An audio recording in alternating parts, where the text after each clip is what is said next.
Good evening, everybody. Welcome to the Thursday Detroit Lions Lone Wolves podcast. I am the Doc, John Macaroon. Where's everybody listening in? My goodness. My kids had a snow day, so it was a good day of writing. Got to see what they were all about. Hope everybody had a productive Thursday. My goodness, the internet, the internet got riled up today. I saw all the reactions.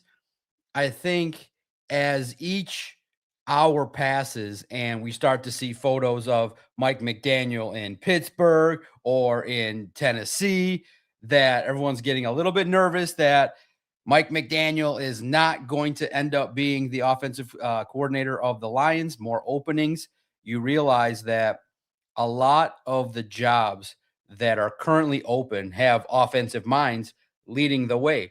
The one team where he could go and kind of maybe even flourish and have an opportunity to kind of run the whole ship without a whole lot of input probably is Tampa Bay. If you think about it, Todd Bowles would just hand it to him and say, hey, do your thing and not have much input. But in Detroit, Philly, LA, you're going to have to do a lot of collaboration. So it's real interesting. To me, like I said, I'm of the opinion that it's going to be a long shot. I mean, there are a lot of good openings. I do think the Lions are one of the premier teams that he could come to. But is Mike McDaniel going to pick the Detroit Lions? I just think that each passing day gets a little bit tougher. And then you get the news today, which I think everybody was just like, what? Why? And we'll talk about it. The Lions have requested to speak to Arthur Smith. And when the internet saw that, first of all, Pittsburgh fans were like, they were hopping into the comments of every content creator and reporter and were like, no, you don't want him. Oh my gosh. And when you watch film, the Steelers offense was brutal. Not a lot of downfield shots. The offense was really, in the end, one of those offenses that was, lower ranked. But here's the thing, people, first of all, what's your reaction when you first saw the news? Did you cringe like this? I think everybody did a quick oh, like that's not like you don't want to go from Mike. Like I think it was a jar. They should have waited. The agent should have waited like 24 more hours. Let Zac Robinson get some love and let that one kind of slide a little bit. Everyone was just like, oh, we don't like that. And it was a little bit interesting to see that reaction. But here's why. The work that I think he gets credited for, Arthur Smith, is when he was the offensive coordinator with the Titans. The run game was quite stellar. But people were like, how difficult was it to really draw up run plays when you had one of the best running backs of all time in Derrick Henry, So how challenging was it for him to go, handball to legend? And when people saw what happened when he went to Atlanta, I think after the Titans, Arthur Smith, kind of his value kept declining. He becomes a head coach. That doesn't go right. You saw Bijan Robinson. You're like, wait a minute. You didn't know how to use Bijan? Okay. And then you go to Pittsburgh and you get Pat Fryermuth complaining. You get players going, well, the one thing though, the run game was stellar. That was something that's interesting. So I do think maybe Dan is trying to pick them. I would be shocked. First of all, guys, let's relax. I would be shocked if Dan Campbell picks Arthur Smith. Shocked to the nth degree. And something that was said by Ben Johnson also kind of lends me to kind of think that Zac Robinson might have a realistic shot at this opportunity. Something that Ben Johnson did say, I'll share a little bit later as I pull it up here. We have access, myself as an NFL reporter, your favorite homie, your favorite NFL reporter, insider, trusted source. I have access to the Bears media site, and I can go get information regarding his quotes and stuff like that. And I think I'll just flash it up here in a few moments. But what's your guys' reaction to Arthur Smith? Do you think that's the name that's going to end up being the name? I was like, oh, no, not at all. Not at all for Arthur Smith. And here's why. Overall, you got to be able to put together a game plan each and every week that is going to be innovative, explosive, and I think that with Arthur Smith. I don't think that this year with the Steelers, he showcased an offense that was as dynamic as I think. But also too, can you really be dynamic when I mean, you have DK Metcalf, that's great. But outside of that, what else was going on? It didn't lend to a lot of growth from a lot of players. And I think that's where people were kind of concerned, like, wait a minute, what's going on here? A lot of complaints coming out about that offense. Obviously you don't have the most mobile quarterback. So I'm just hoping that the Arthur Smith inquiry is more in lines of some information gathering regarding his run scheme and how he was able to decimate the Lions and Kelvin Sheppard's game plan there. And I think it's always fair that when you have these conversations, you get a chance to get some information as to how other great minds are working, and it's a reasonable opportunity to learn and grow. And hell, it probably will be used for Kelvin Sheppard to be like, oh man, that's where I messed up. Steve Wilds reacts. He gets in. Get your reactions in. Let it out. Let the doctor, let your favorite podcast doc, your sports doc, get you feeling better. It's not going to be Arthur Smith. Steve Wilds, total joke. I got this a lot online. That's why I made it a topic. That's why I figured you guys wanted to let loose. If they hire Smith or Robinson, I'm done. Danny May. To the 300 people hopping in here early, smash the like button, retweet on X. I love it, you guys. I love it. I will never watch the Lions again if they hire Arthur Smith.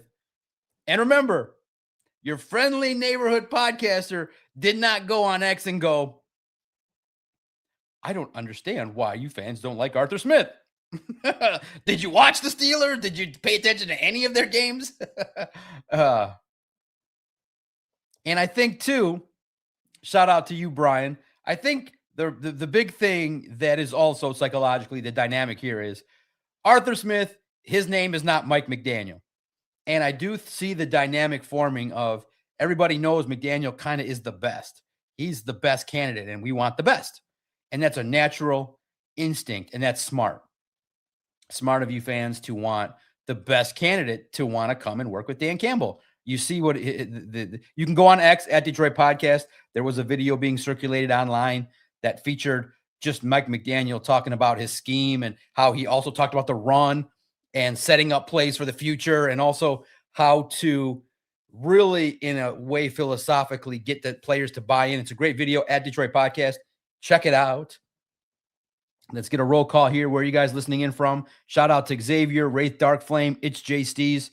The blessing is now with trying to do this as many days at 7 as possible is I'm enjoying seeing the same crew in the chat. Anakin, Donkey Kong, new member here. Brian, I'll get back to you 1 second here. SOM Somber. The only way Smith would work for y'all is if you had a mobile quarterback. Steelers fan, by the way, glad he's gone. Somber, as one of my commenters wanted to know, why as a Steelers fan are you happy he's not there anymore? What happened? What went down with our guy there? What went down? Super chats go right to the front of the line. Smash the like button. Become a member. Smash the emojis. We're efforting one more emoji. Somber, why did Arthur Smith's offense bring you down? And also, guys, I'll give you guys credit as Steelers fans.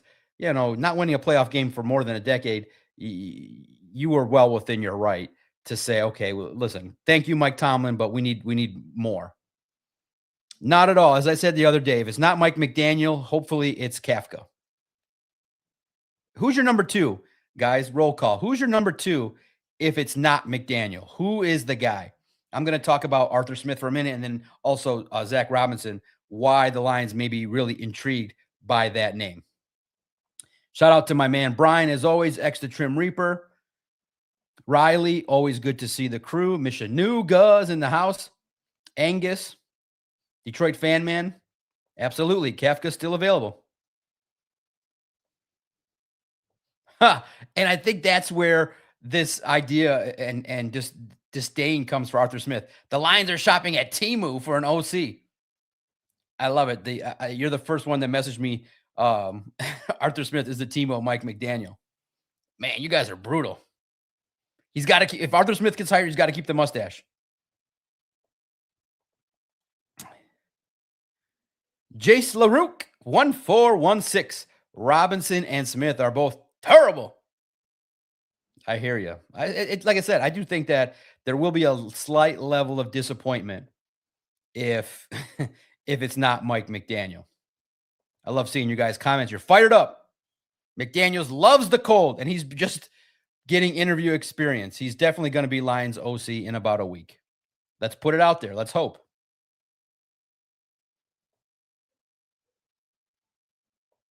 Anakin, Pittsburgh YouTube representatives, urinating tree hates him like he has a vendetta against him. It's not explosive. It's not sexy. That offense was, I mean, the only time it looked sexy was against the Lions. I mean, it was grinded out. Yeah, Steelers fans were ready for a complete upheaval. Riley O'Brien, what's up, Doc? It's a good day, man. Writing about the Lions, I wrote about what the Lions would save roughly $12 million in salary cap space. Check it out. What would happen at Lions on SI if Taylor Decker retires? How much guarantees does he have? So you can check that out. Wrote about obviously the news of the day. What else did I write about today? It was a good day, content-wise. Did 6 good articles covering the Detroit Lions. Did videos. Did a fresh batch of videos. Ben Johnson said that Puka Nacua reminds him of Amon-Ra St. Brown. There was the report that said that Mike McDaniel would prefer an OC job that is of with a high quality team over a team like you probably would say like the Titans that is in a situation that's kind of going to be a long-term rebuild. So it makes sense. Like if you stay 1 or 2 years in Detroit, you might end up with the Dallas job or you might end up with the 49ers job. And then we have the moment everything unraveled for the Lions. That'll be the final topic today. Something that Christian wrote. What was the moment this year that told you, okay, this season was left? What was the moment that told you that the Lions season was not going to be successful?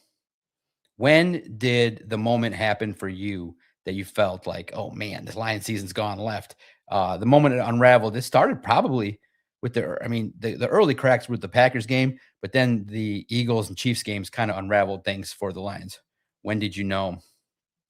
But Arthur Smith, okay, who's your number 2? I want to know who's your number 2. If it's not Mike McDaniel, and listen, we'll all, listen, we're not going to tell you guys, listen, you know who's going to do it. We're not going to come here and say if it's not Mike McDaniel, we'll come in here, we will honestly be a little sad.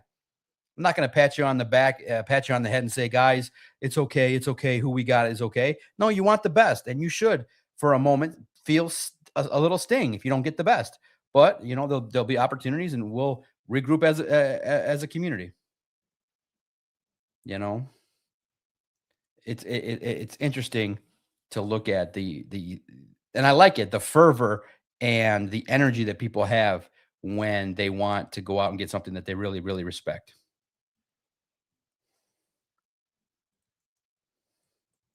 It's something that I want too. You see the way he does things and the way that the Miami Dolphins were able to operate offensively. They had the single best offense in the league. A couple years ago, Tua had 4,600 yards. So I think everybody is hyped up for the OC search. You guys are paying attention to it at a high clip, and I respect it. We have a tracker. If you just type in Detroit Lions SI OC tracker, every story we write, everything that we're doing is on there. Appreciate you. And then Nathan 6851, Doc, you're doing a great job. What is it that you're enjoying? I really appreciate that, man. Who's your number 2 if it's not Scotty Montgomery? And I'm a Bears fan for sure.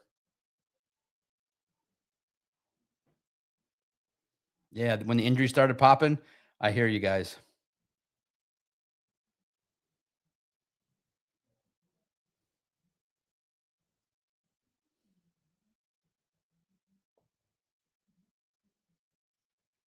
Yeah, the Giants game was one in which we all started to say, Ah, Donkey Kong. Bye bye, Monty. I know that the cryptic messages, man, they keep showing up.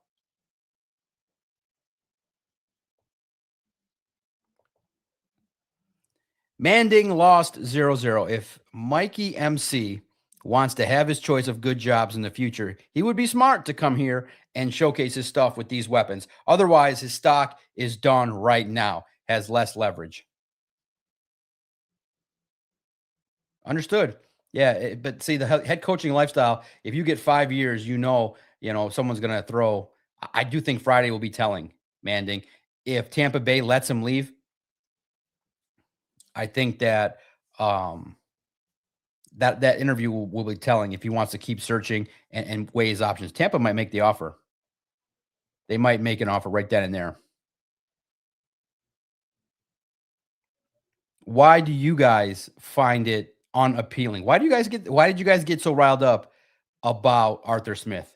Was it just the unsexy nature? Is it just such a vast contrast of Mike McDaniel, flesh and pizzazz, and Arthur Smith like grind, run game?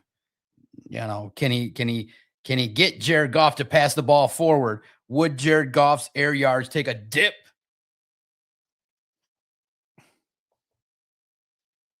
Detroit sports fan, my man. My man likes to debate me on X. Always, but I appreciate you. Trust me, it's great to see you in here too. Because he's not good. Shout out to you, man.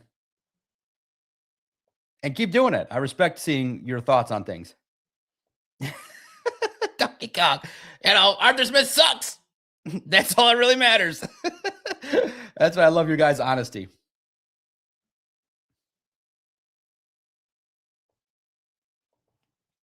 Ethan is like, give me a name. Anyone who can develop a dynamic run game using play action. Absolutely.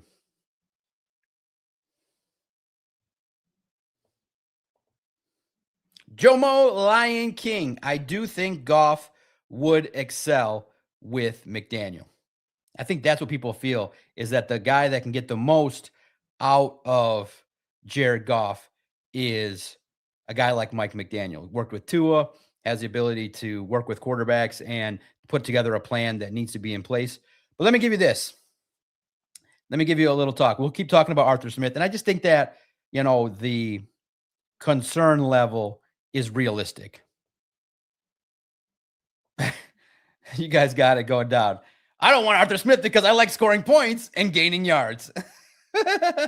Right. It just feels, what would happen? I feel like Arthur Smith would get off to a hot start.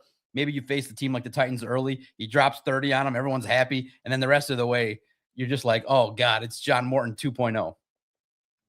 I feel like he would have a rough go of it with at least the fan base early on. And I don't even think the Slappies could write enough stories that can make fans kind of feel a little bit better. Even Detroit sports fan would be like, well, I don't know if I can support that one.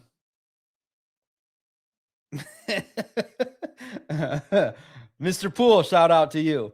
Always good talking to you. A lot of factors in play right now, but I genuinely feel as though McDaniel lands in Detroit. Second would be Kafka, but Pete's is interesting. Very interesting. I'm going to do a little bit more work on Pete's. Keep reading up on him. I've read more on Robinson, Smith, and McDaniel clearly. But here's something now that I want to share that is intriguing about Zac Robinson. Now, he's somebody that clearly has a tie from the Rams, and the Lions are interested in the premise because Ben Johnson brought a lot of, and what Ben Johnson was able to do, and he said it in a recent presser, is he was able to marry the Ram stuff with what Dan Campbell was doing, almost you could say flawlessly and beautifully. And you could see it in regards to the run game, the elegance of the run game, the ability to use the zone reads, the keeping the opponent off track and running the same plays off of the same formations, but branching out in a different light.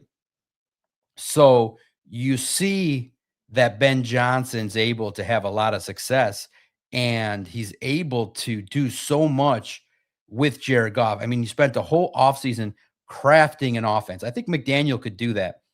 Could a guy like Arthur Smith, Zac Robinson craft an offense that fast? Well, that's the tough part. That's the tough part for a lot of people to imagine. But let me share something about Zac Robinson that really caught my attention today in my reading. Zac Robinson. Zac Robinson.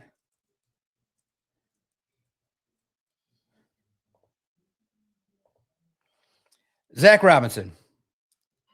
When you look at what he brings to the table, I think that the Rams system that he brings to the table is something really intriguing. You look at it, you know, his work as a quarterback, I think one would get people's attention in regards to the fact that Ben Johnson was in a similar spot. And, he's got a mind that was able to learn and grow with Sean McVay.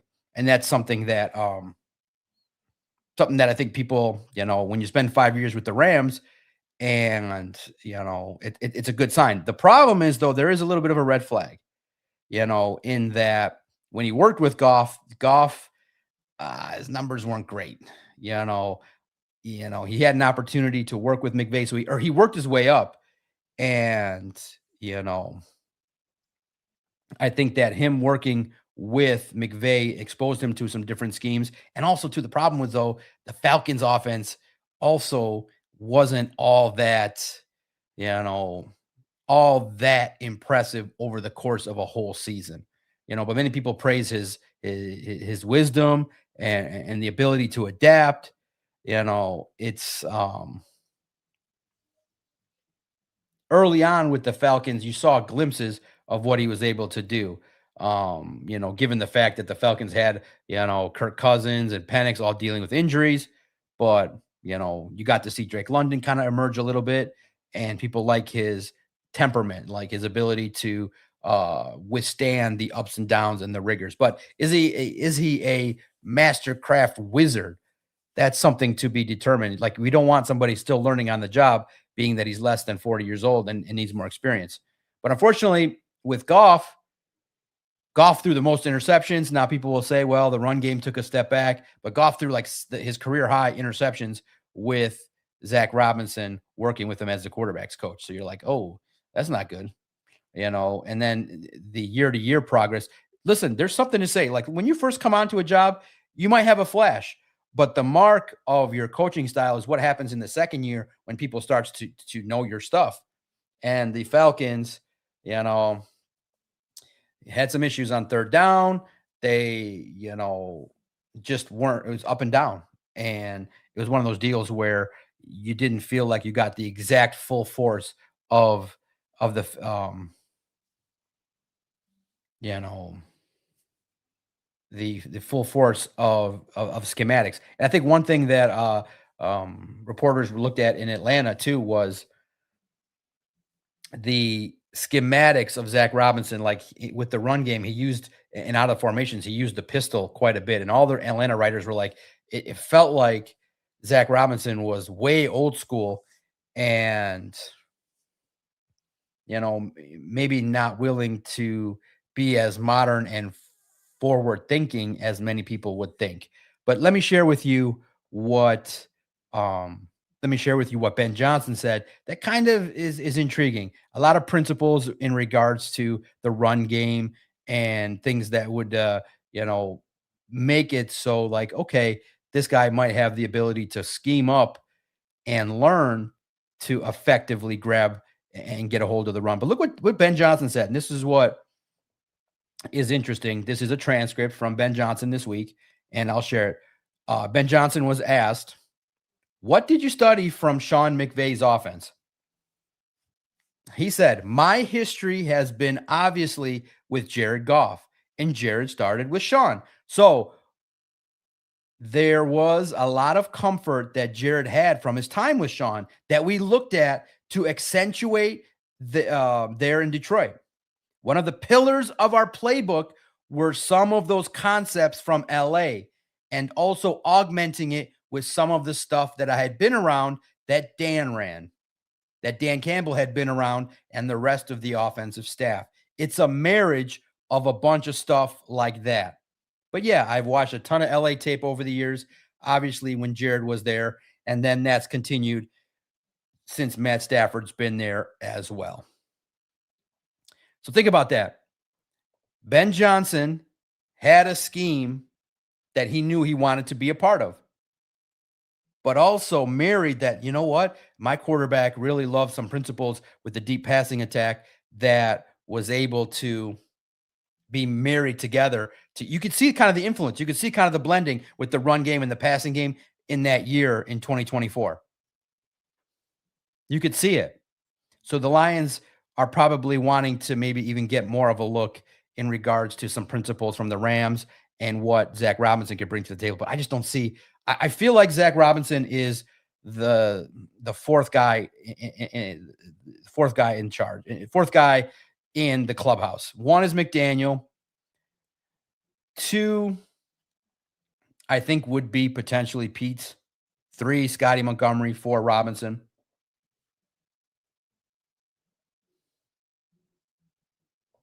Exactly. What do you guys think about Zac Robinson? We've seen the Falcons, we've seen what they were able to do, and it felt like the Lions were not overly threatened by what the Falcons were doing offensively. Didn't wow anybody. We don't want people to learn, says Platonic Zombie. We want people to do. We are in the Super Bowl window. We don't have time for OCs to learn.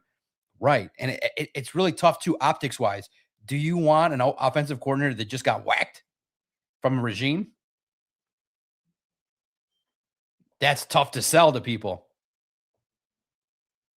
I love it, Gavis Con. I love it. I love your passion. I only want people that have won a Super Bowl to come in. We can't screw around anymore. I love it. I love your fervor, and I love it. I love it. Don't let the patience police and the always next year crowd deter you from this is a win now league. Good. Keep that energy. Because trust me, the slappies will tell you always next year forever.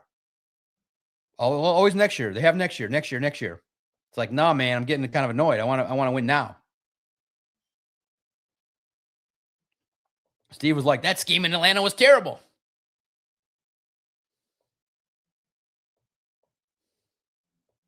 Wow. You guys know, you guys are smart. You guys are looking. And look, he had a nice run game with B. John Robinson, but you got to be able to really the mark of a coach is when other teams start to learn what you're about to continue to advance,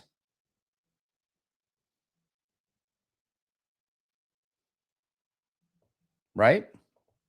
That's what everyone says is that, B. John Robinson was mismanaged. That's what the word was out of Atlanta was like you felt like you had something there, but not utilized in the way that's possible. Anakin, I hate the term slappy. It's just a great word to encapsulate somebody that is like slap happy that, oh, well, it's all good. Always next year. Well, we can turn it around. You know, no, the fan base raised some alarms with the defensive end, the defense, the lack of moves that were impactful, the draft. No, the fan base, the other side, definitely stood up and said, "Wait a minute, we don't like these projects. We don't like some of these trades." They challenged the Tesla trade. I like that. They didn't. They just said, "Well, wait a minute, because you traded those 2 third-round picks, you didn't have the capital to improve your team." And Brad Holmes' moves last offseason cost you 2025. The reason why 2025 happened is clear. Draft strategy was not good enough to add enough depth that you needed to be able to sustain any injuries at all. Yeah, you have good starters, but when they go down, 24 was better than 25. Rosti gets in. The defense is broken more than just needing a coordinator. They will need an opposite of Hutch and backup edges. They also need more speed. They may even need safeties. You're right on it. You know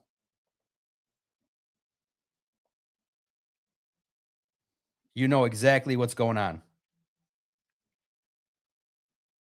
And one thing that people were crazy with when they looked at the film about Zac Robinson, they're like, I was looking at a couple games. I was like,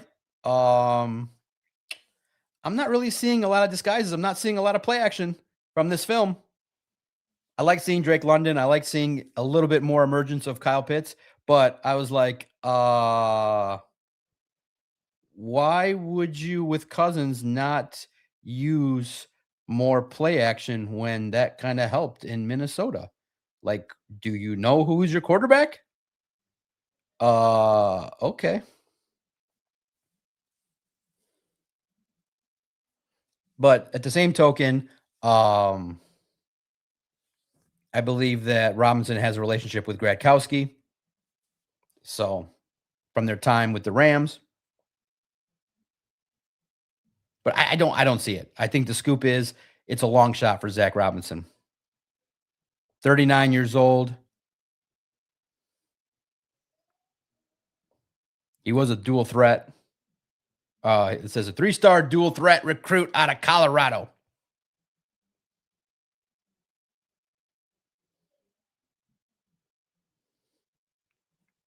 He had Des Bryant. That'd be a good story to get uh if Robinson ends up landing the job, working with Des Bryant collegiately. What's that like? Yeah, I don't see it to the degree that I feel like Pete's might be better. I feel like Scotty Montgomery's better, in my humble opinion. And like I said, radio silence on Brian Daboll. Just keep Brian Daboll's name in the back of your head. Radio silence, and I'm talking about his close people don't talk. So keep that in mind. They're getting information, and the ones that catch my eye are the ones that are secret. The Scotty Montgomerys, the Brian Dayball's of the world. And also too with all these openings, the Lions might be doing their due diligence. You know how the Lions operate. Pay attention. Um, John Morton, it was like, boom. It was like national media said on a Sunday, he got the job on a Tuesday. But if you guys followed me, I alerted everybody to John Morton on that Friday. I said, "Oh, this is a name I'm thinking I'm targeting in on." Yeah, good. It's JST's. Arthur Smith is a better candidate than Robinson. I would think so too. Being a head coach, game planning. I agree. Yeah, it's to me right now. It's McDaniel, Scotty Montgomery, Pete's,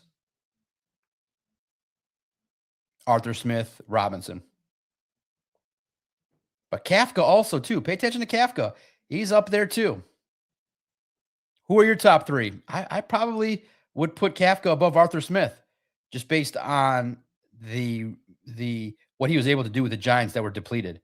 So if you include Kafka, I would probably go McDaniel, Kafka, Montgomery, but back and forth. Like I'd be okay with Kafka or Montgomery, but we'll see. Who's your number two? Shout out to the 400 people listening in on a Thursday. I wonder what's interesting. Most days on the stream are in that 400 range pretty early, except for Wednesday. Wednesday is actually slowest for the site too, which is weird. That it's a hump day. What are you guys doing?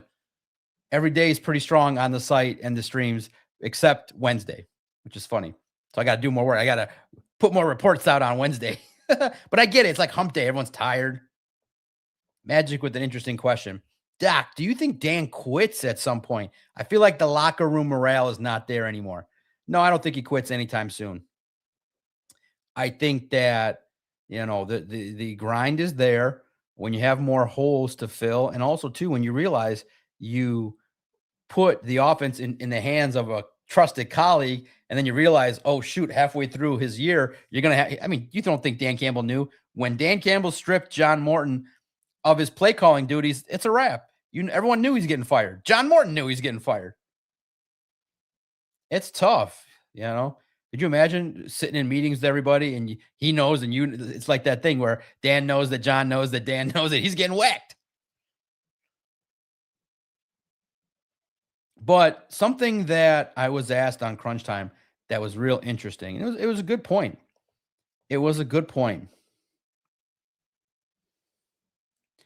Are we talking too much about the Lions offense?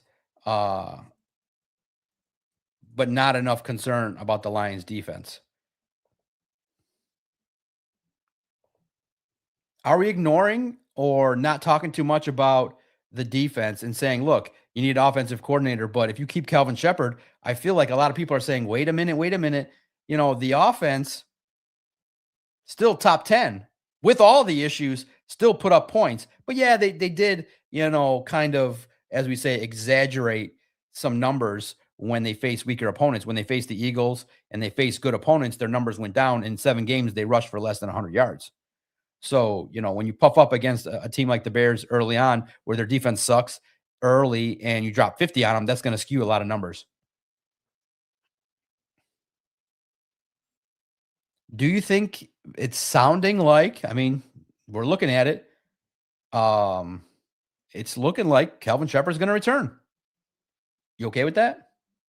I feel like the defense might need an overhaul.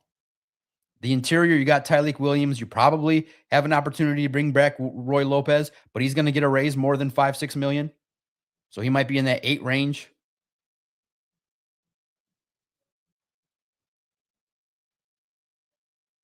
The cornerbacks, Terry and Arnold, Ennis Rakestraw, DJ Reed. I don't think that that's the best unit at the very moment. You have some good role players, but it's interesting. You have good role players at certain spots, but you need better starters. Absolute 40, my man. Brad Holmes isn't showing a sense of urgency. That's right. And that's what I love about this community with the Lone Wolves podcast and Detroit Lions on SI. We have the same level of urgency, and mine might be even crazier. Urgency is the word. What are you waiting for? How many millions of dollars of checks are you going to take from the fan base before you pull the trigger?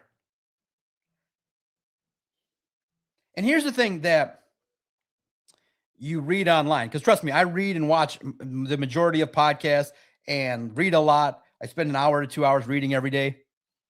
The fans that are scared of free agency, what they say is, it's crazy.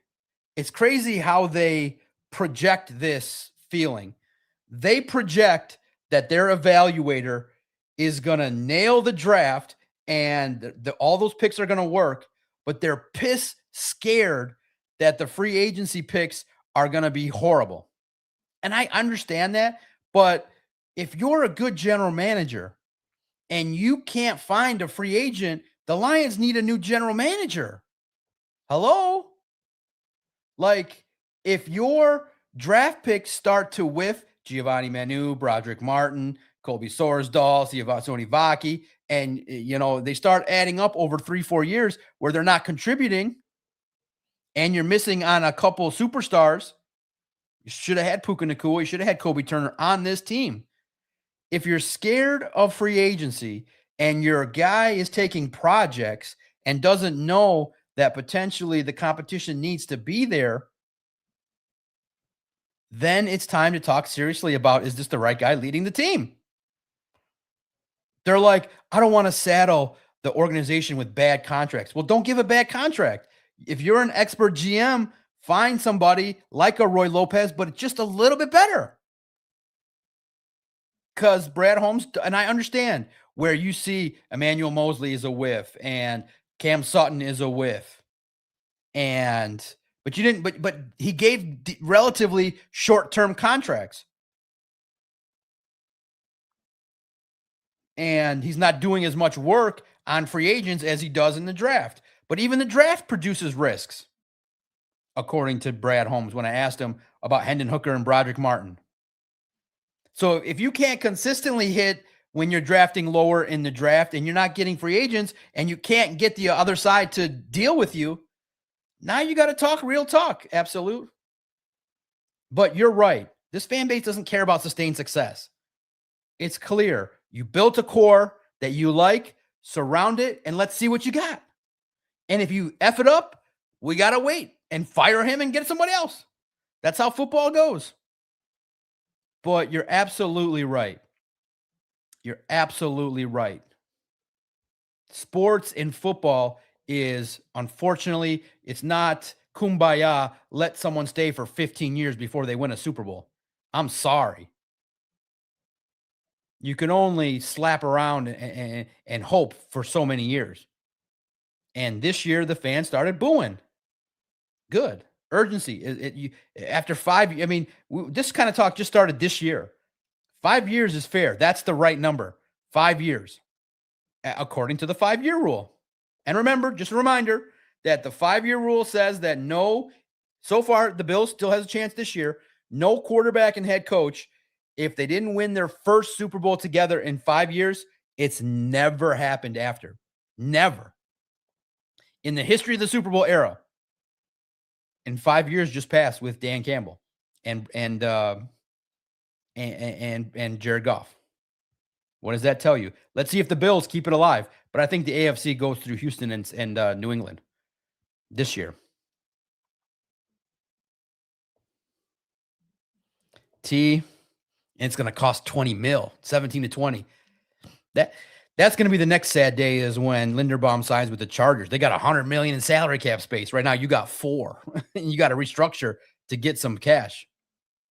And also, too, here's why and guys, also, too, Absolute and T, here's why they got to keep expectations lower. They got to start restructuring guys to get more salary cap space, and they got to pay their own guys. So he's not, looking at that transact. I love how he calls it. He always makes it sound like it's an expensive Lamborghini purchase. Well, we could make one of those splash type signings. Okay, we don't have to use a splash signing, but can you get 3 to 4 free agents that are, 8 to 12 million a year and can ball out? Fine. The splash is the dream. The Linderbaum is the dream. Fine. I can squash that. But can you get 4 to 5 free agents in the $4 to $6 million range that you maybe can get to ball out?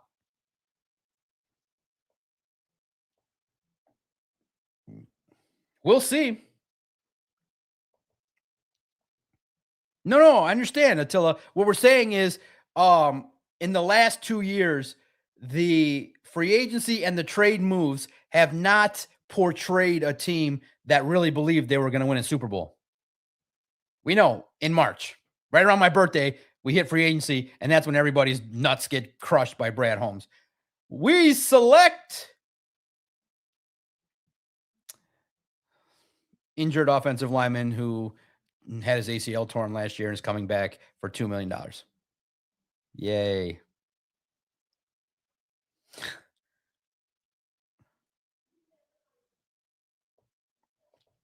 Detroit sports fan, we have not had one good defense under Dan.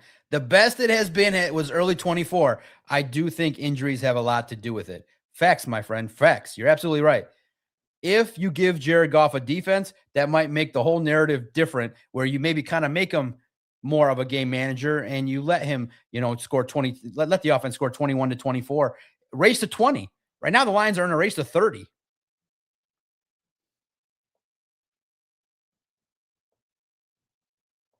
You don't have enough depth on defense. Shep can keep his job, but the talent needs massive overhaul, especially the secondary and 2 more linebackers. What about we're not used to seeing our O-line be a dumpster fire. You said that, my friend. You said that. All right, we got 500 people in here across 2 platforms. Smash the like button for me. That's awesome. Super chats go right to the front of the line. That means a lot to me, man. That's cool. In regards to the defense, are you guys okay now? Are you starting to gain a little bit of acceptance that the defense is going to be led by Kelvin Sheppard? Yeah, Platonic. I think people are starting to realize, oh my goodness, we got some holes everywhere. They're going to need to hit big on the draft. And it's tough too, because as you realistically look at it and you take away your fandom, you realize maybe one off season is not going to be enough to plug them all. Left tackle, center, 4 edges, potentially a nickel, 2 safeties. If Branch doesn't come back the same, if Kirby doesn't come back the same, that's a lot of holes to fill. Backup tight end. Shout out to Phil C. 231. Well, I think Rodgers, you might get some pushback with that. Brad struggles in the draft. He's overrated on draft day. Do you guys agree with R. Rodgers? Are you starting to kind of question Brad Holmes' draft strategies when Tyleik Williams comes in and he struggles? He loses his job for a little bit to Roy Lopez. And it's Rakestraw, Terry and Arnold. I'm not going to lie. I kind of would rather have Quinyon Mitchell and Cooper DeJean.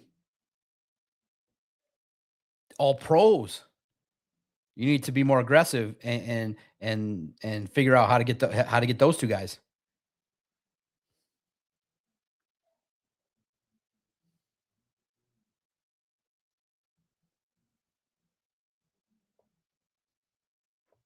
Yeah, you're right.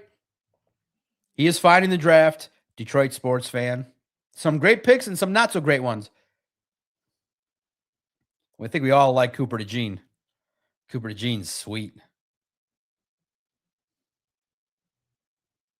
Big Perm in the house. Don't be surprised if Mike McDaniel's hired as a head coach again, being that there's so many jobs available and not enough qualified candidates. Thank you, Salty. Appreciate you. Thank you, Big Perm. Smash the emojis. Right? I'm salty. The last 2 drafts have been trash. We still don't have a number 1 stud corner. 5 years in? I do think the defense should have been a little bit further ahead. And so here's what you got to do. I think that the strategy is going to be invest in a free agent center. And it might not be Linderbaum. It might be somebody else. You know, just a couple names I wrote down here, I believe.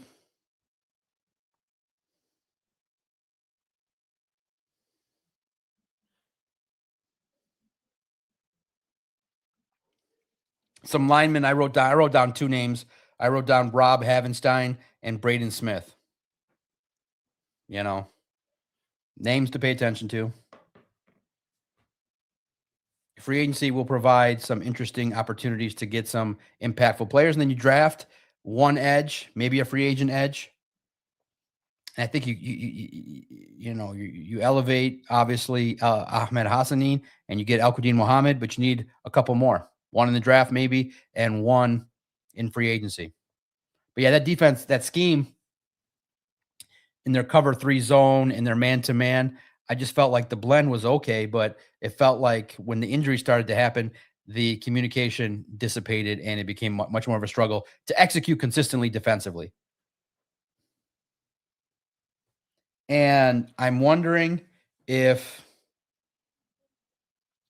when you potentially move on from Alex Anzalone, does Jack Campbell take the necessary leap in coverage to fill that same role that Alex had? Alex was a little bit underrated in regards to his coverage ability. They had him covering tight ends.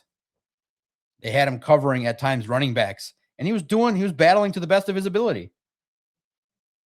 But are you guys concerned that Kelvin Sheppard is sticking around? It would appear. Kelvin Sheppard is sticking around.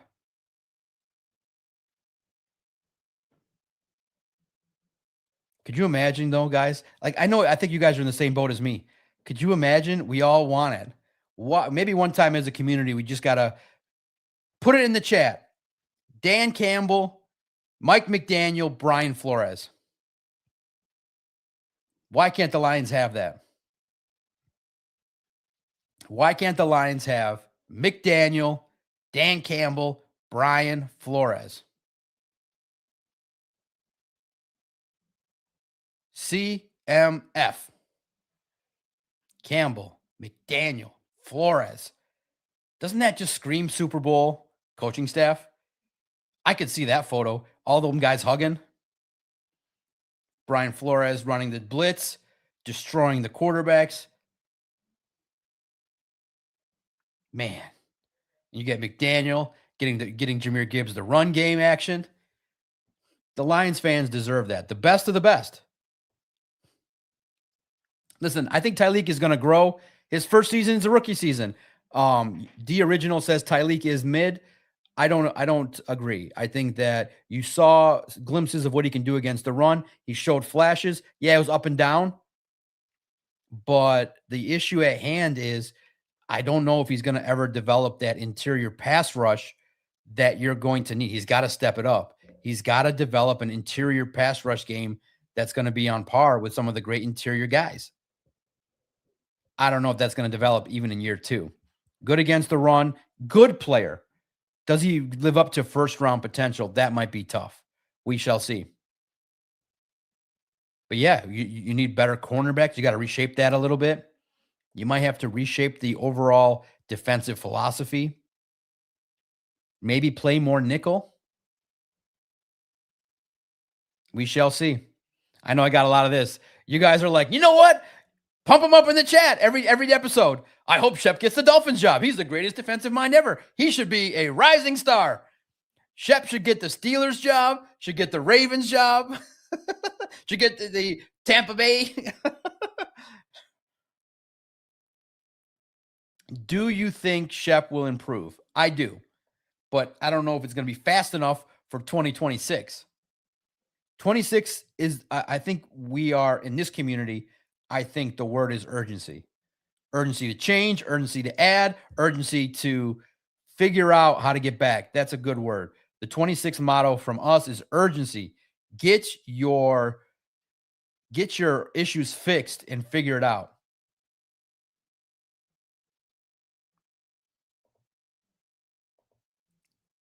Amazing.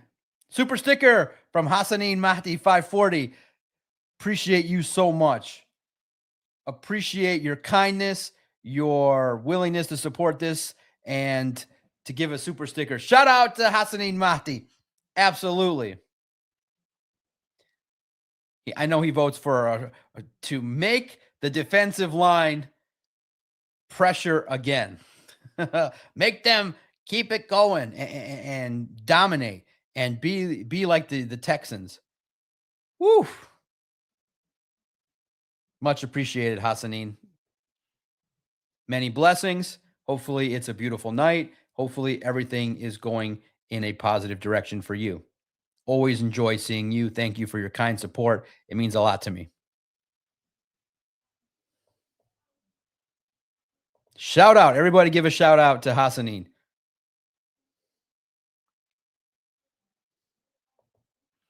Hi, Doc. I hope all is well. Just I pray not too much injury this year. I hope we get some expert advisor at offensive coordinator if they're going to keep Shep. What do you think? Yes, you have to have we want the best. Always the best for the Lions. Hopefully it's Mike McDaniel. That's the name. Inshallah.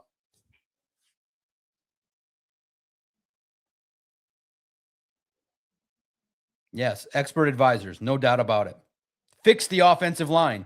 Fix so that Jahmyr Gibbs and David Montgomery can run. Hope Ahmed grows and is a second-year stud.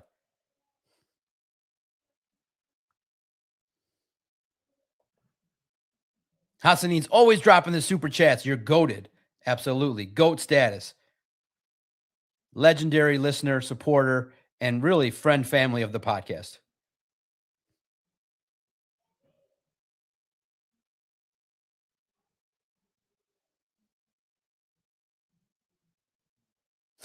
American Boxer gets in. You young whippersnappers on here should have seen the Lions defensive line back in 80-81 with Bubba Baker, Doug English down front, and Ken Fantetti as middle linebacker.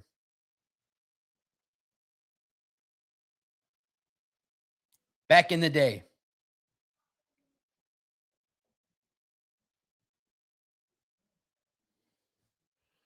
We go back to at least, can we get to the level of Robert Porcher again?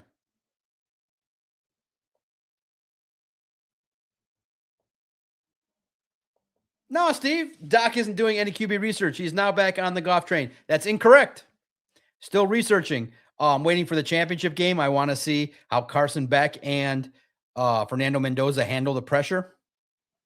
Still evaluating, but I feel like it's more like more in line with maybe waiting one more year to draft somebody and maybe picking up a free agent that can compete. Still doing the research. Still looking. Bubba was a beast.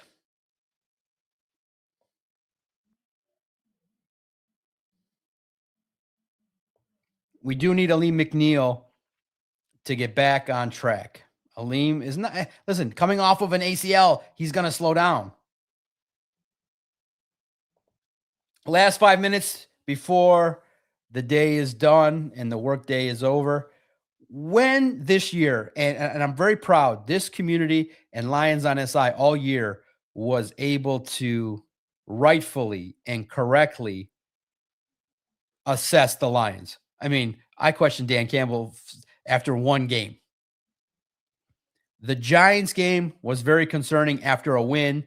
You got exposed a little bit, and teams, I think, started to figure out how to handle you. And early on, I think the blueprint. The question is, when did you kind of feel like this season was in a tough spot? I feel like after the Packers game, there was like, oh, we now know that you can impact the Lions through the middle. And that was a problem. And then there was the game in which Jahmyr Gibbs was asked to try and stop the interior pressure, and that didn't go right at all. The Chiefs game a little bit started to make people question, but the Eagles game for me was the game in which you realized, man, against the better teams, when you got a battle, especially on the road, you're going to need a road.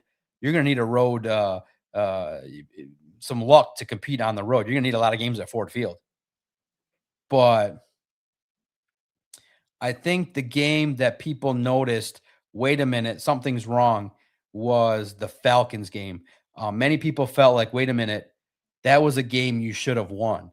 And when it didn't happen correctly and Flores was able to kind of expose the cracks, I mean, he took a sledgehammer to your offensive line and he exposed every weakness that you had. When that went down, I felt like that was the game. When for you, and the Giants game felt like a loss, even though it was a win. American Boxer, game one, I felt that we started off complacent.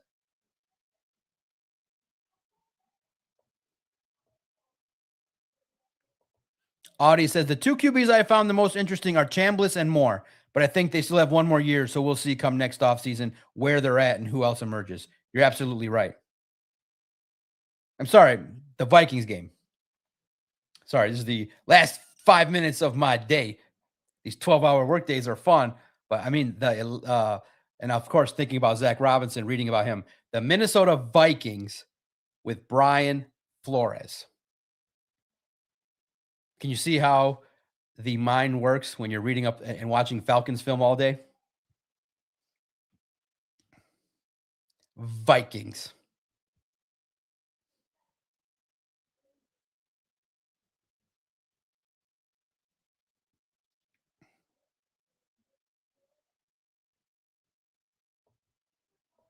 Hassani says, if we keep DC, then he needs help from experts to assist with Coach Shep. If we're going to the Super Bowl, go Lions. Absolutely. The more expert coaches that can help, the better the team will be.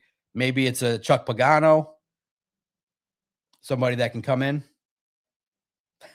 Phil says, this is work. It's a playground. It is, right? Sorry, Detroit sports fan. He got to see the Vikings and Brian Flores, and that crowd was antsy in that game. JJ flexed. 9 emerged at Ford Field. Woohoo! 9 emerged for the Vikings.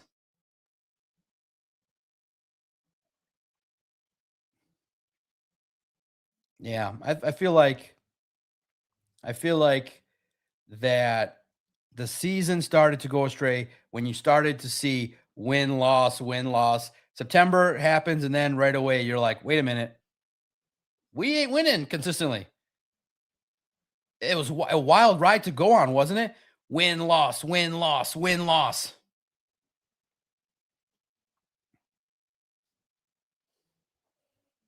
Thank you guys for listening in. I think you guys are liking the little hour a day of just kind of bridging the gap between the shows you love and the evening shows. I think it's a nice spot. Now, I'm trying as many days in a row as possible. We've done 9 in a row now, Monday through Friday at 7.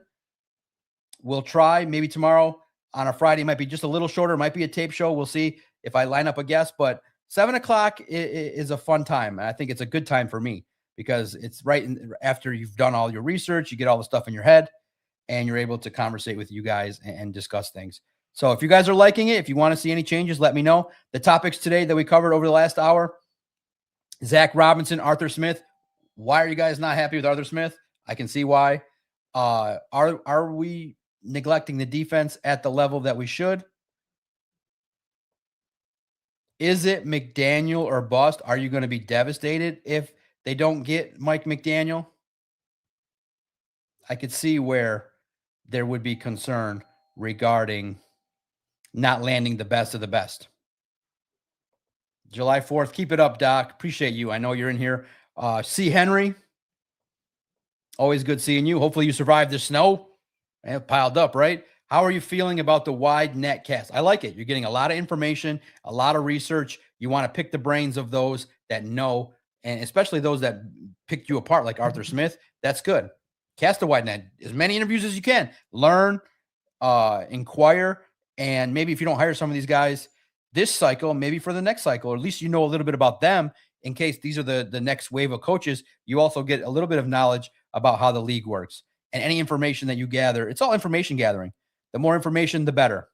And I think you cast an even bigger net. I want to hear that Daboll got an interview.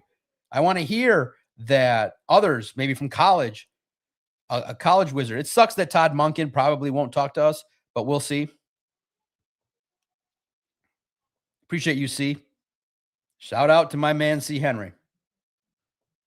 Keith Fountain, nice show, Doc. Have a good night, y'all. Everyone have a good night. And the best comment of the day, appreciate you. Mike K6461. An hour a day with the Doc keeps the Lions blues away. That's really nice, man. Thank you. And if you have any suggestions, topics, remember the comments are always open. I'm always in there reading, engaging with the best listeners and the best community around. Appreciate the growing support for this podcast and platform. Keep smashing the like button. Keep engaging. Comments. Tell someone that, hey, there's a guy doing his thing that is very accessible and one of us. Lions are the only sport I follow. July 4th. Mix in some EPL. Liverpool, Manchester United, some soccer. You got to mix in a little bit of something else. I like it all, but I feel you. 40 phenom, Arthur Smith or bust, baby. 3 yards in a cloud of dust. Phil C., one last question. Are the Lions still a destination or now a question mark for coaches? Destination. Dan Campbell tree will flourish and you'll get jobs. 2 head coaches, and I think that opportunities will continue when you have the talent offensively. Defensively, we shall see. Audie Taylor, thanks for keeping it real, Doc. Take care. That's right. That's what we do here. That's my promise to you. Keep it real. I'll tell you what I think. And remember, things can always change, evolve. Maybe Brad Holmes does listen to one of these podcasts like, you know what? These people want urgency. Let's give it to them. I'm the Doc. I represent the Detroit Sports Podcast, which was founded by myself and Adam Strozinski. This is made possible thanks to OnSI, the greatest sports partner any publisher, any writer, reporter would want to have.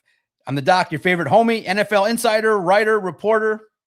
Let's talk tomorrow, and let's keep the energy going all off season long. You know I'll bring it. Let's go. Peace and love, everybody. Let's talk tomorrow.